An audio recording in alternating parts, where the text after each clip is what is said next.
This is Joe Morse. You are listening to the History of Aviation podcast with Derrick, Beeler, David Rowe, and David Gorman.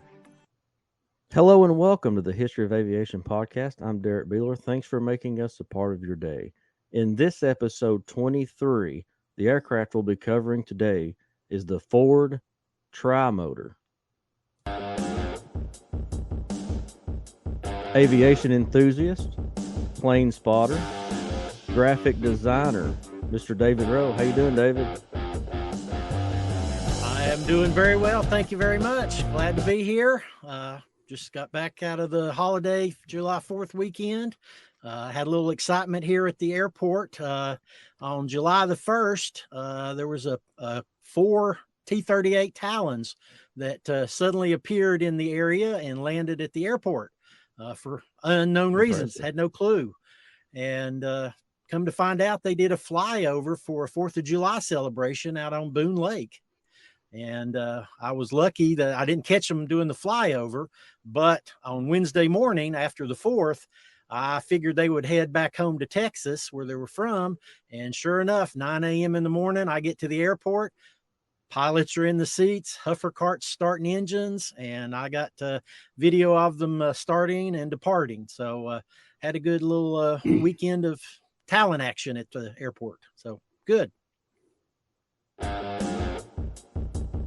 Aviation enthusiast, plane spotter, science teacher, Mr. Dave Gorman. How you doing, Dave? Well, I'm doing great. Doing just fine, David. That was some good intuition, getting out there and realizing, well, if they're here, they're not just staying here. But yeah, that was a good catch, I'm sure. But it was great. You got to work up that network so that you know ahead of time that they're coming to Boone Lake.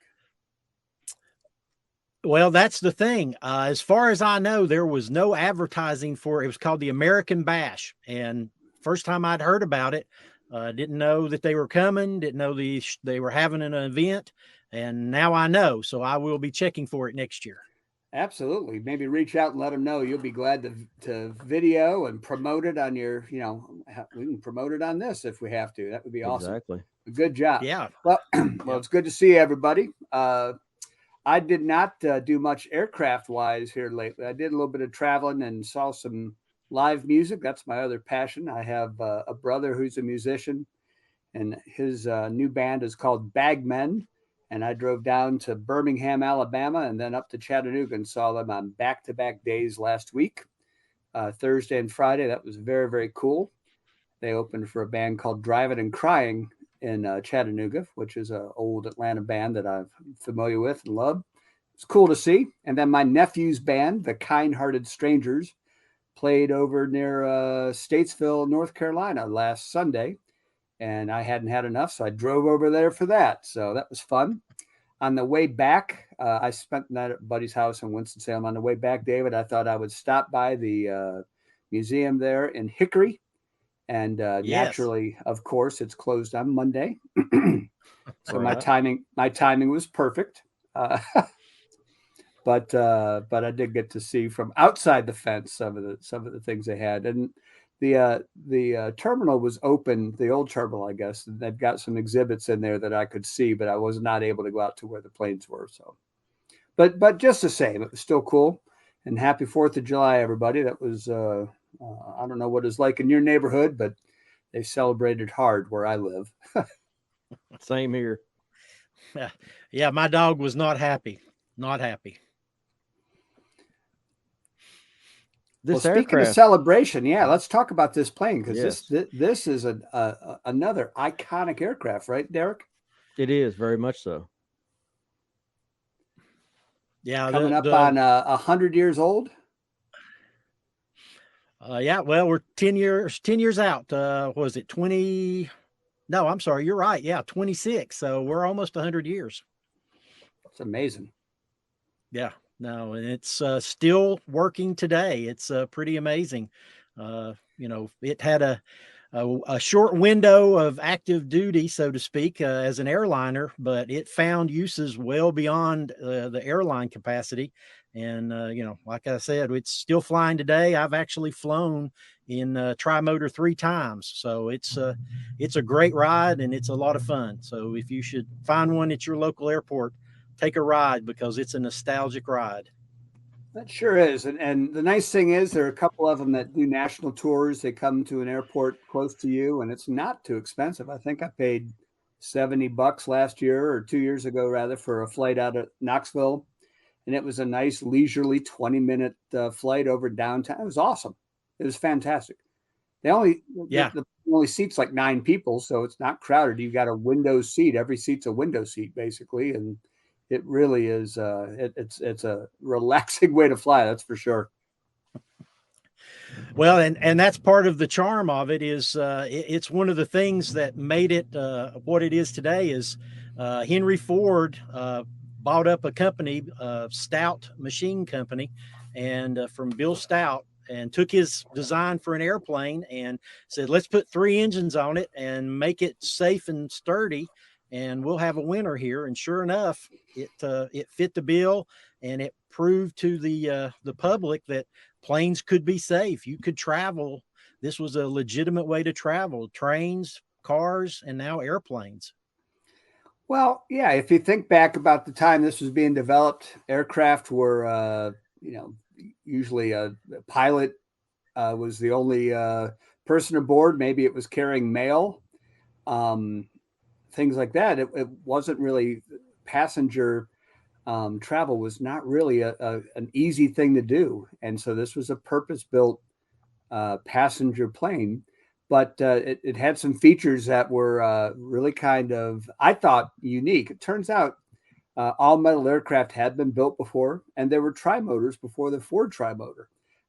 It's interesting to hear a little bit about where some Ford kind of got in trouble, and I guess Stout got a little bit of trouble for liberally borrowing some of the design aspects of the Fokker triplane that there were some that were in the U.S. that were touring, and I guess they were exposed to, and this design certainly borrowed some features. I think the Junkers built a plane that had that same corrugated metal look, so it wasn't unique, but putting it all together and make it a really sturdy, stout aircraft, that sure was impressive for the time. Exactly. As a matter of fact, when Henry Ford tried to market the Trimotor in Europe, Junkers came after him and sued him because the design was much too similar to what they were building over there. And so they put a kibosh on, moving that plane overseas because it was just too close. Yeah. Interesting stuff. When you think about air travel and getting from place to place, a lot of the infrastructure didn't exist at this time in the 20s and 30s. There were markers that were put out that airmail pilots could see from the sky, arrows and things that they could use to guide them, but there wasn't an FAA. There wasn't radio communication across the country to guide people, and there weren't airports. So this is a plane that required an airport, really, and handlers and things. I mean, it was bigger than the mail planes and things that people might see flying overhead in the 20s, rare as that was. It's a pretty substantial aircraft. Oh, absolutely. It's got a great cargo capacity, and it was purpose built as an airliner. It wasn't built to be a mail carrier. It was built to be an airliner. And, speaking of the infrastructure, Henry Ford was one of the first people that paved runways. Before this, it was always just a field, dirt, grass, whatever. So he was building terminals with restaurants and paved runways. Another thing that I found was really interesting is the Trimotor was one of the airplanes that created the radio beacon system that they developed in the 30s and 40s. So they would go up and fly from point to point with that radio beacon, and you could hear it. So, if you veered off left or right, there was an audio tone that you would hear, and you would know, oh, I've moved to the left, back to the right. And that's how they moved from, the East Coast out west. So the Trimotor was instrumental in developing that. So these radio beacons, it's called 4-course radio range, and they were just all across the country. That's how they created the radio system that we have today. It was through the Trimotor. So really led probably to the professionalism of aircraft, of airline pilots, the airline industry. There were airlines and planes that flew for airlines back then, of course. But just the technology was growing, and in fact, this plane was not really in style that long, right?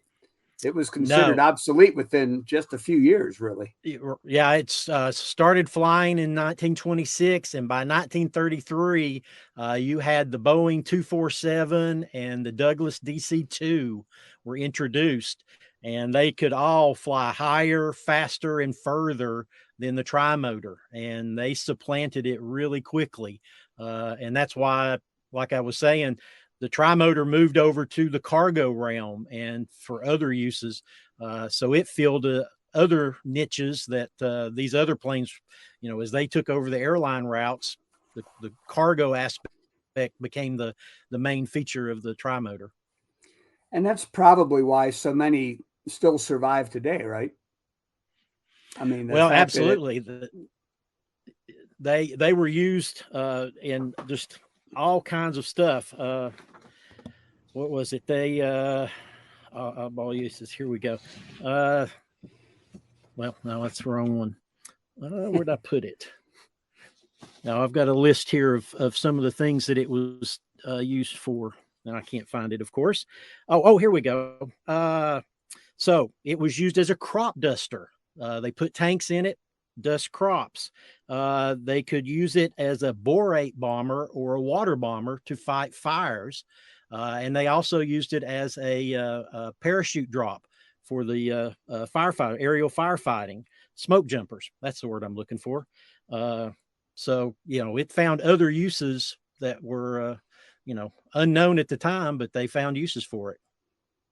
Well, when I think about B-17s that still exist, most of the ones that still exist had those same type of uses, aerial applicators and pest control and, mapping and things like that were used. So they moved out of the military aviation realm. But did the Trimotor see any military service? As a matter of fact, the Marines, the Navy, and the Air Corps all used it. I didn't find a lot of information regarding what they used it for. I assume it was a troop carrier and cargo carrier. One of the things about if you've been inside these, it's just a big space, and they've got seats bolted down. So you just unbolt the seats, which were wicker, by the way, back in the 30s. So they were very light but probably not very comfortable. And they just opened it up for cargo. So yes, the military did use them.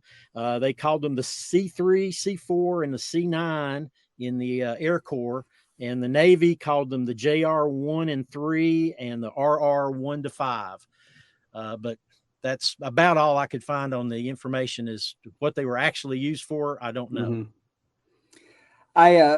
I've had a chance to fly on Trimotor 2 times, and we'll do it again when I get another chance. I go to Oshkosh pretty regularly, and there's always a couple of these guys that are flying during the day. So it's not difficult to get a flight up there. They're very popular. But I guess when I first walked up to it, I was really I didn't understand a few things about the control cables being on the outside of the fuselage, and it works just fine. You could actually see it in the picture behind your head there, David. Yep. The rudder control and things like that. The other thing that struck me when I sat down in my seat for the first flight is I looked out at the engine next to me, and I saw something that I was not expected to see on the strut that holds the engine in place. What would that have been, David? Oh, it might have been like oil pressure and fuel volume, and all the dials for the outboard engines are on a pylon. They are not inside the aircraft. Inside the cockpit, you only have dials for the front engine, the one in front of them. To know what the other engines are doing, you have to look out the window. So the co-pilot would, while the pilot's flying, the other pilot would go back and look out the window, and it's easy enough to see. I mean, it's right there. So, you're just looking across 3 or 4 feet. So it's not hard at all to see. I don't know what you would, it's not like you can service the engine in flight or anything. So, no. But yeah, having the dials out there was, I guess it made sense at the time. It was a strange thing to see the first time, but pretty fascinating to watch that from inside the cabin while you're flying and just watching those gauges working. Well, and one of the things about that, so you've got those dials outside, that plane, you can't fly it at night or in clouds. If you can't see the dials, you can't fly. So one of the things that the Trimotor started was the transcontinental flights. So going from the East Coast to the West Coast and back, but they couldn't fly at night. So the Trimotor would be used in conjunction with rail. So they would fly across country to a certain location, stop for the night.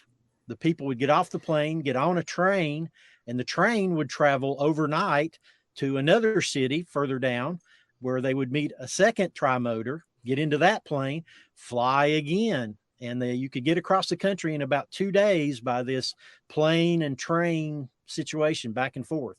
But you couldn't fly the plane at night or in clouds. It's visible weather only.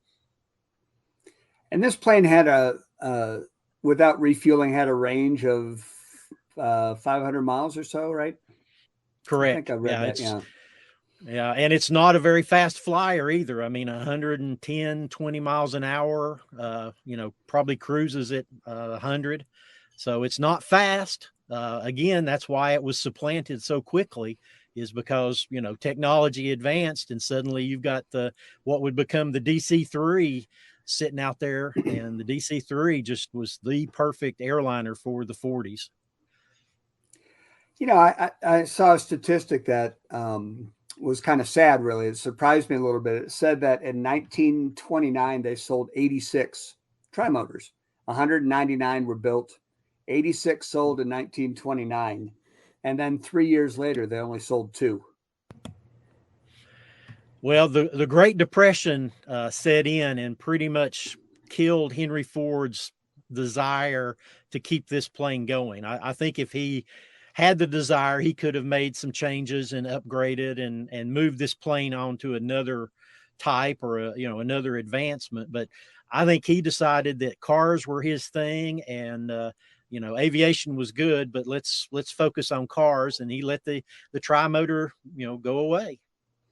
Well, they were building Liberty engines. Ford was building them by contract. And of course, we all know the tremendous history up at Willow Run of the B-24 the manufacturing that was done during World War II, and how important that was. Ford, I'm pretty sure, built tanks as well. So, I mean, they certainly had military contracts for construction. They built other vehicles, obviously, transport vehicles and things, ground vehicles during the war. But I think there was like one last gasp of a Ford designed airplane, the Flivver, that was not very successful, but they weren't at it very long. It was probably cheaper and more lucrative to not build your own designs after a while.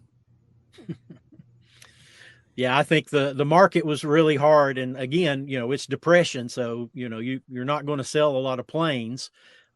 So it just didn't fit in, because this is literally one of the first mass produced airplanes. Henry Ford pioneered the mass production of cars, and he did the same thing with these airplanes. They were mass produced. They weren't just, hand built one-offs. And, he really set it up to set the future. This was how planes would be built going forward, is that mass construction. Assembly line stuff. Well, and so this is not going to get you anywhere very fast, but man, it is as I mentioned earlier, a really comfortable, leisurely spin around the circuit. And I've, like I mentioned before, I've flown twice. You've flown 3 times on it. Derrick, have you had a chance to fly in a Trimotor yet? Never. I have never. No. Well, we'll make sure the next time it comes to town. Definitely let me know. Definitely let me know. Because it really, and it's fun just to watch it take off. I mean, it's actually a pretty large plane, but it floats. I mean, it's got a big old wing on it, and I mean, 3 engines. It's powerful enough to get 8 people up to 2,000, 2,500 feet. Might take you a minute or 3 to get there, of course, but Right.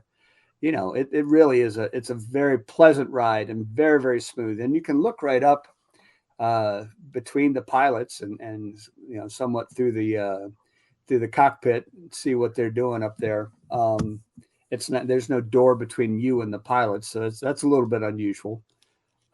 David, I understood the first time you got to fly in a Trimotor, you sat in the co-pilot seat. Am I correct in that? Well, no, I No, did what not. happened? No. Well, as luck would have it, well, we're at an air show with my wife, some friends, and at the end of the air show, they stopped giving rides in the Trimotor during the air show. So afterwards, I'm like, hey, let's take a ride in the Trimotor. It's great. I've never flown in one of these. Let's do it. So we get in line, we buy our tickets, we go get on the airplane. Well, it fills up. All the seats are taken except one, which happens to be the co-pilot's seat. And guess who gets to sit in the co-pilot's seat? Well, your hand My was up, beautiful, I'm sure, right? Oh, yeah. Yeah. I was standing there and they looked right past me at my wife and said, oh, the pretty blonde, let her come up here and sit. And sure enough, she got to sit up front. She got to handle the throttles. She had her hands on the actual steering wheel. If you don't know, the Trimotor has an actual wheel, like in a car. It does not have a yoke or a stick. And she actually, throttled the engines up for the takeoff and got to ride up front. And I sat in the back looking through that little door you were talking about at her up front, looking back at me and smiling and thinking, man, what did I do? Wow. So yeah, it comes up every now and again, and it's funny now, but at the time I'm like, oh, come on, this is my first flight in this, and I'm in the back. So, I think you should print out a picture that I'm sure you took several of her in that seat, and print out a picture and take it with you the next time and just say, fellas, can we fix this? This is exactly. So was it a quiet ride home, or you were being the good man that you are and congratulating her on her good luck? Oh no, I'm happy for her. She had a great time and she loved it. She thought it was great. So I mean, it was a good deal, and it's a great story. It's just on top of that, my son is actually sat in a co-pilot seat of a jet on our way to the beach one year. So Wow. I mean, I've got 2 family members who have sat in the co-pilot seat, and I have yet to sit in the co-pilot seat.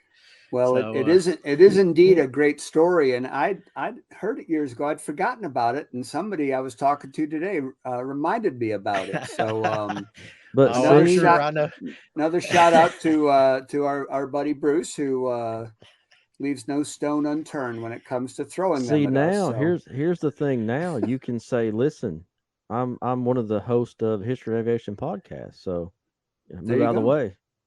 That's right. Automatic VIP, right? Well, yeah, it's got to be soon. I'm not. Yeah, exactly. We're getting there. We're getting there. But, absolutely.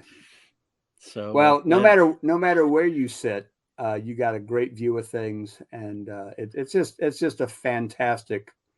It's just a fantastic ride, and something that is definitely worth the money. It's gone up a little bit over the years, but what hasn't? And exactly. to ride on a nearly 100-year-old aircraft for $70 or whatever, absolutely, completely, totally worth it. Yeah, it's really a great airplane. The 3 engines, as a matter of fact, it can fly on 1 engine. You don't want to go too far on one, but it's capable of flying on one engine. It's got that super thick airfoil. If you look at the pictures, the wing is just really, really big. As a matter of fact, on the 5-AT version, you could open up the bottom of the wing in between the engine and the fuselage and put your luggage in it. That's where the luggage went. It's that thick, so it made for a good smooth ride and just a great plane, great views. I've got a couple of things here, some aviation first that the Trimotor was involved in. It was a Grand Canyon Scenic Airways did Grand Canyon tours for 65 years with a Trimotor. They built or bought one and put it to use and used it for 65 years, giving rides. We talked about being the coast to coast flights.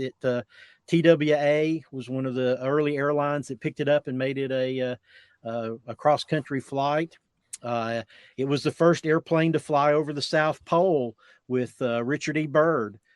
So this was in 1929. As a matter of fact, they flew it over the South Pole.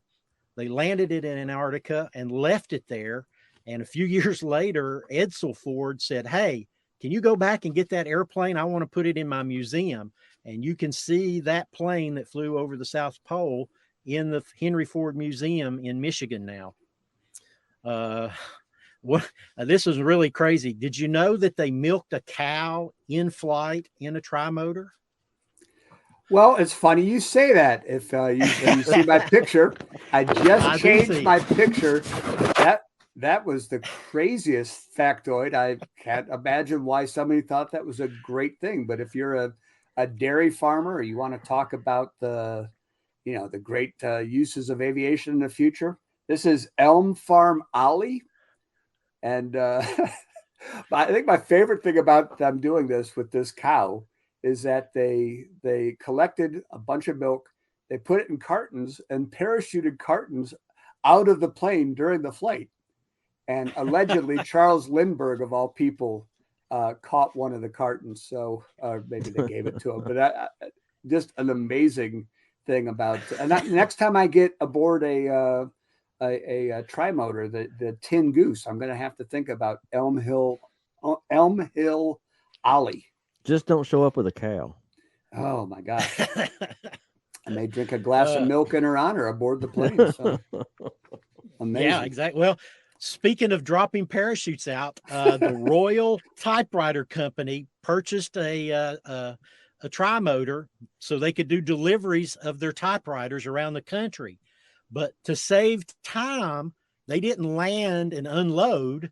They would drop by parachute 3 typewriters at a time out the back door. And that's how they decided to deliver typewriters. Apparently that didn't last for very long because I'm sure the typewriters may or may not have worked very well once they reached the ground. But what a story. Yeah, exactly. Did you know that there was an aerobatic routine done in a Trimotor? I've seen video of that. It's amazing.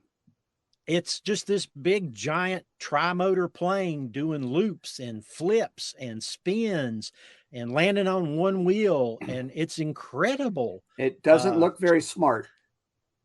Well, but it's amazing. It's a robust airplane, and it definitely could handle it. And one other thing, Franklin Roosevelt was the first president to fly in an airplane to a campaign stop. So it literally was the very first Air Force One. I don't guess he was president yet. He was campaigning to be a president, but it was used as if it was an Air Force One. So it's got that in its history as well. That's fantastic. So again, lots of uses just to show that aviation was safe, aviation was coming, and this is the way to travel. Absolutely. And all the comforts, you and 90 of your closest friends, I guess. As we're talking about the Ford Trimotor on episode 23 of the History of Aviation podcast, let's jump into final thoughts, guys, starting with you, Dave Gorman. Yeah, absolutely. This is a plane that just captures the imagination. I mean, seeing this thing flying overhead elicits a lot of what was that? I know that after I was in my flight about 2 years ago, and I posted some pictures and some video on Facebook, I had lots of people saying, "I saw that flying over. What was that? That was so cool!" And now I know because it's a big lumbering aircraft, and the position of the engines is unusual and unique. As far as any other aircraft flying nowadays, this is I don't think there's any others that have engines like this that are regularly in flight over Knoxville or East Tennessee. It's a beautiful plane, and the fact again that it's nearly 100 years old is absolutely amazing. It's a very safe flight. I had no concerns about any bit of whether this is safe. The wing's going to fall off. The pilots love what they're doing. They're very very professional, and it's a great time. So definitely check it out. I absolutely will again, and I hope you will too. Great plane. Love this one. David Rowe, final thoughts? Yeah, I agree. Everything you just said, just a beautiful plane to look at. Something that we didn't mention is it has corrugated skin. If you get up close to it, it's not smooth. It's aluminum that is corrugated. So it's got grooves running front to back. It's not very aerodynamic, but it gets the job done. It started the airline industry, set it up for what we know it as today. Henry Ford proved that you could fly safely and comfortably, and it's made its mark on the world. And in 1930, if you were flying, there's probably a 90% chance you were flying in a Trimotor. That's how many were out there being used at that time. So, great airplane. There's still 8 or 10 that are flying today. Like we said, the EAA and Liberty Aviation have them out doing tours, and by all means, go get a ride. You will not forget it. And David Rowe, where can folks find photos of a Ford Trimotor? As a matter of fact, if you go to my aerophile.com website for photos and videos, YouTube Aerophile, I have at least 3 videos of my flights in 2 flights and 1 flyby of the Trimotor. So I've got lots of pictures, lots of video, and plenty for you to see. Aerophile.com. And that's also on YouTube as well. Yes, definitely on YouTube.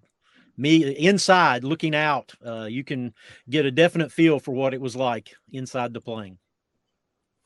Fun. And Dave Gorman, you just mentioned recently that you've been to some music shows. What's your social media situation? Well, you can find me on Instagram at _it's Dave Gorman. My video channel on YouTube is Gormania Videos. You can find me there. I have a video that I shot 2 years ago called Ford Trimotor over Knoxville.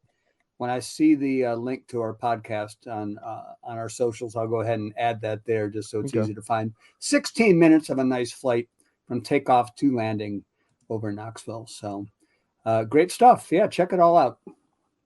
Definitely. And the History of Aviation podcast. Wow, we are on Twitter, we are on Instagram, we are on Facebook, we have the website. You can get us wherever you download podcasts. We're on every platform, Spotify, Apple, Amazon. We're there. You can find us. Finding us should not be a problem, right, guys? Absolutely not. Yeah, come see us, please. Definitely, guys. I enjoyed it.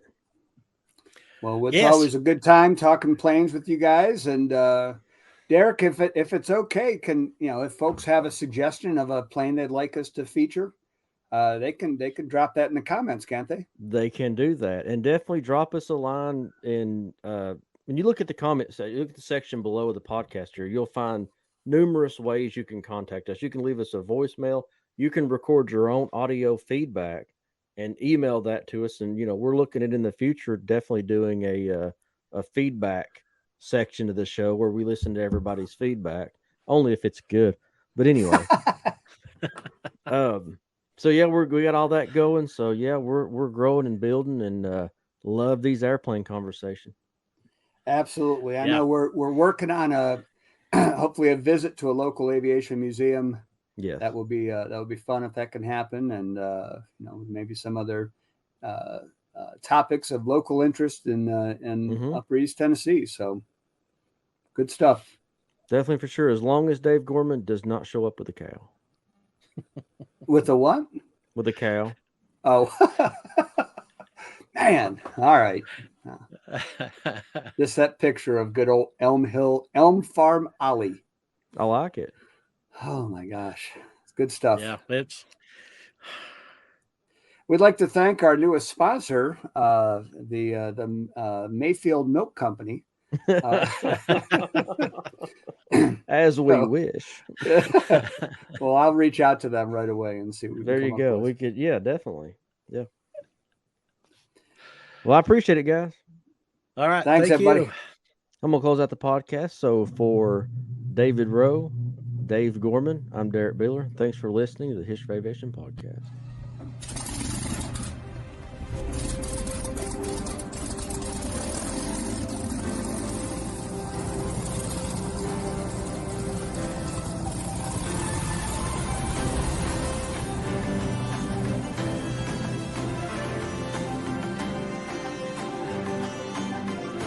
This is Joe Morse.